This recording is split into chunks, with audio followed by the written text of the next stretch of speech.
Worcestershire openers Mitchell and Morgan hit 50s to put pairs in the driving seat. Like so many others across the country, this is a match that has been moving at breakneck speed. Worcestershire's first innings total of 205 hadn't looked the best return on their innings, but quick Glamorgan wickets in the dying embers of the first day had seen momentum swing towards the home side. They had the opportunity to exploit the conditions and see Glamorgan skittled for a low total when play resumed on day 2. And when the visitors returned to the middle to resume their innings, the pairs immediately set about taking control. Brathwaite would depart, caught behind for 19 off the bowling of Morris. He'd pick up the next wicket too, Billy Root caught by Barnard for 8. A few overs later and Patel was gone too, Adam Finch seeing him caught at fine leg for 5.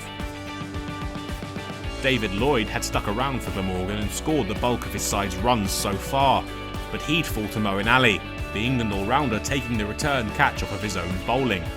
Cook and Smith managed to steer their side past 3 figures.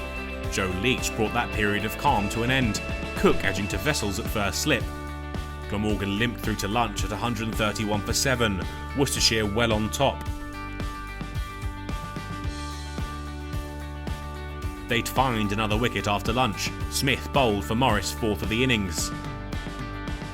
Carey and van der Hoogten would provide the resistance Glamorgan had been looking for all day, but Carey would fall to Ali, caught by Milton at cover.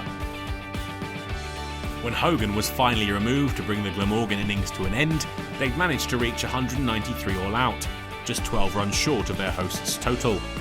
The pairs had managed to restrict Glamorgan throughout much of their innings, but a late rally from the tail had seen the Welsh side recover somewhat to keep their hosts within touching distance. Mitchell and Rutherford would quickly extend that lead, 43 runs added to the total after just 10 overs.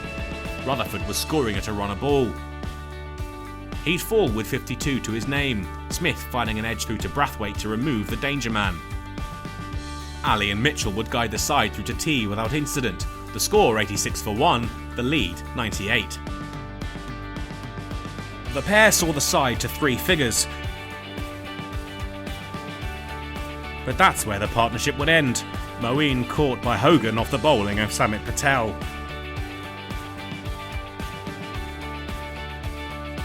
But Jack Haynes proved to be a more than capable partner for Mitchell, sticking with the opener as the score continued to rise. Mitchell batted his way to a 50, with shadows lengthening across the Worcester wicket. They'd reached stumps in control at 153 for 2, leading by 165. Worcestershire had Messrs Morris, Rutherford and Mitchell to thank for their advantageous position heading into the 3rd day of play. A 5-er from Morris and 50s from the 2 opening batsmen had ensured the pairs are in charge with 2 days left to play.